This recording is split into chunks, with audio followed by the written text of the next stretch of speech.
Critics say White House estimates on stimulus and jobs creation are overzealous. White House economist Austan Goolsbee joins us now live from inside the White House on a bad day, a rainy day in Washington. Austan, good to see you. Great to see you again, Andrea.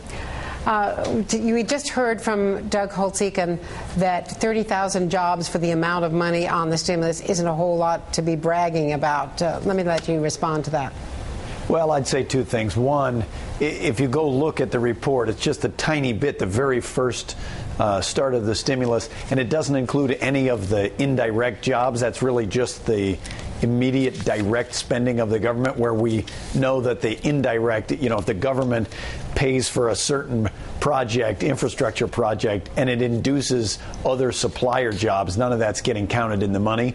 But the second thing I would point Doug or anyone else to is the Council of Economic Advisors put out a pretty detailed report using all the information that we have about the stimulus, and it makes a pretty clear case that it had an important role to play in changing the trajectory of the economy. So the jobs reports were awful and getting worse and worse, literally for 7 straight months until we passed the Stimulus Act, at which point that rather steadily gets a little bit better until now we're at something like 1/3 the job loss we were back then.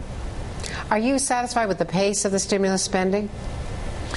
I don't know what the satisfied, not to the extent that I think the vice president's role in this of really pressing to get the money continuing to go out must continue. I'm not satisfied enough to say, we can just declare victory.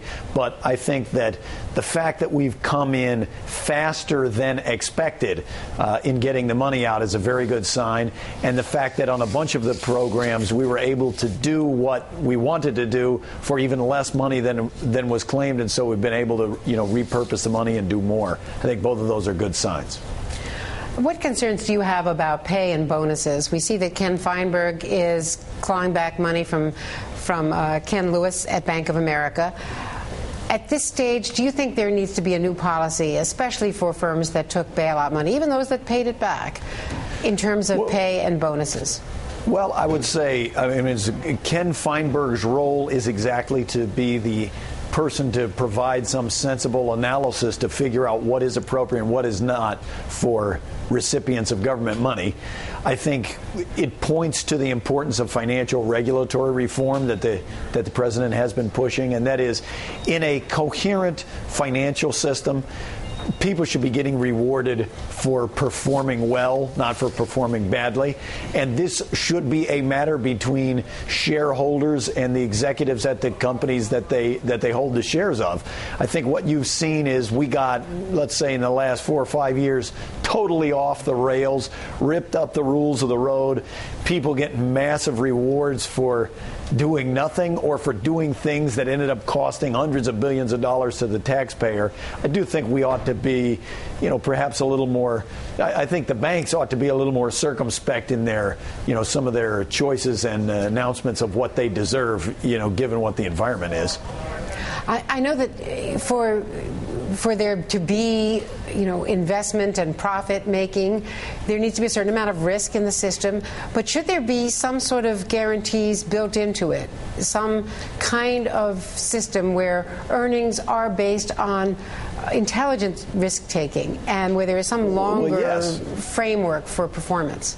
Yeah, look, I think all objective experts of how should executive compensation plans be structured pretty much agree with exactly what you said, that pay should be tied to performance. You don't want to create incentives to take on undue risks, where what you saw in a lot of these financial institutions is the person got paid millions of dollars, and then a couple of years later you find out that the way that they trumped up the performance in the short period was by borrowing it from the future, and you see the damage that they actually laid. I think sensible pay reform is important, but I want to emphasize there is a difference between just thinking about in a well-functioning market system how ought pay be structured. And there's a difference between that and what Ken Feinberg is doing, which is when the government just saved your bacon, are there additional considerations that come into play? And I think there obviously are. And if you look at guys who have performed very badly and have cost the American taxpayer hundreds of billions of dollars, I think there ought to be some accounting for that into deciding how much bonus are they due.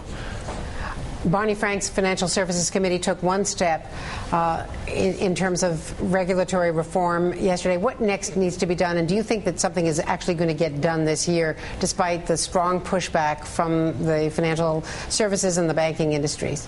Look, I think something will get done this year. I think the president made clear that it's really important that we get something done this year. The influence of the banking industry is partly why we've got to do it this year. It is still fresh in everybody's mind. Look at how much money we had to spend on bailouts. Look at all of the things that went wrong and the way we teetered on the edge of the Depression. We can't let that happen again, and we can't get into a situation where there's not public attention on regulatory reform, on consumer protection, on accountability for financial institutions and accountability of the government regulators, and go back to the world where the banks are down there in some subcommittee writing the laws that govern themselves. We cannot go back to that.